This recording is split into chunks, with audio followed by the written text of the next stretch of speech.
Hi friends, అందరు ఎలా ఉన్నారు? ఈరోజు రెసిపీ వచ్చేసరికి చేపల పులుసు అండి.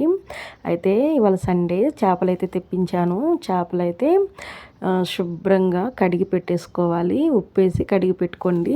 అయితే మధ్య ముక్కలన్నీ ఫ్రై చేసుకొని తిన్నారు. తోకలు, తలకాయలు ఉంటాయి కదా, మధ్యలో చిన్న చిన్న ముక్కలు ఉంటాయి చూడండి, అవన్నీ నేనైతే పులుసు పెట్టేసుకుంటున్నాను. అయితే ఒక బాండి తీసుకొని తగినంత ఆయిల్ వేసుకొని ఒక 2 పెద్ద ఉల్లిపాయలు అయితే పేస్ట్ పట్టుకొని వేసేసుకోండి. పచ్చిమిర్చి వేసుకోండి, కరివేపాకు వేసేసుకోండి, చాలా టేస్టీగా ఉంటుంది. ఒక టమాటా అయితే పేస్ట్ పట్టుకొని వేసేసేయండి. ఆయిల్లో మంచిగా ఫ్రై అవ్వాలండి.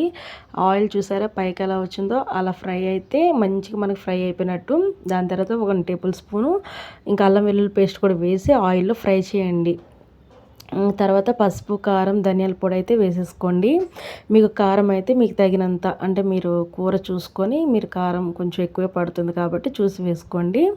అవి మొత్తం ఆయిల్లో మంచిగా ఫ్రై అయిపోవాలి. ఆయిల్ అయితే చూడండి ఎలా కనిపిస్తుందో, ఆయిల్ పైకి కనిపిస్తుంది కదా, ఇది ఎంత మంచిగా ఫ్రై అయితే అంత టేస్టీగా ఉంటుంది కూర.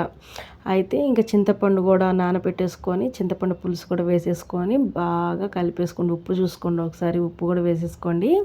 దాని తర్వాత పులుసు మరుగుతుండగా మనం ముందుగా కడిగి పెట్టుకున్న ముక్కలన్నీ వేసేసేయండి. వేసేసి ఈ స్టేజ్లోనే మీరు ఒకసారి కలపాలనుకుంటే గెంటి తీసుకొని కలిపేయచ్చు. కలిపేసుకున్న తర్వాత ఇంకా మూత పెట్టేసి బాగా ఉడకనివ్వండి. ఉడికితే ముక్క ఉడికిద్ది, మంచిగా మనకి పులుసు కూడా తయారైపోతుంది. చూస్తున్నారు కదా, ఇప్పుడు వచ్చేసరికి కొంచెం చెక్క, లవంగం, గరం మసాలా అంటారు కదా, అది కొంచెం దంచి వేసేసానండి. చాలా బాగుంటుంది టేస్ట్ అయితే. తర్వాత చూడండి, నాకైతే ఆ పులుసు సరిపోతుంది, బాగుంటుంది. మొక్క అయితే బాగా ఉడికిపోయింది. దాంట్లో కొత్తిమీర కొంచెం వేసేసుకుంటున్నాను. వేసేసుకొని ఇంకా స్టవ్ అనేది బంద్ చేసుకోండి. మీ పులుసుకి తగ్గట్టు పులుసు ఎంత కావాలో అంత చూసుకొని, ఇంకొంచెం దగ్గరికి కావాలన్నా మరిగించుకోవచ్చు. చూసుకొని స్టవ్ అనేది ఆఫ్ చేసేసుకోండి. చూడండి, ఆయిల్ అయితే పైకి వచ్చేసి మంచిగా మన కూర అనేది రెడీ అయిపోయింది. ముక్కలు చూసారా ఎలా మంచిగా ఉడికిపోయినాయో. నాకైతే ఆ పులుసు కరెక్ట్గా సరిపోతుంది. ఇది రాగి సంగట్లోకి బాగుంటుంది, పూరీలోకి బాగుంటుంది, చపాతీలోకి బాగుంటుందండి.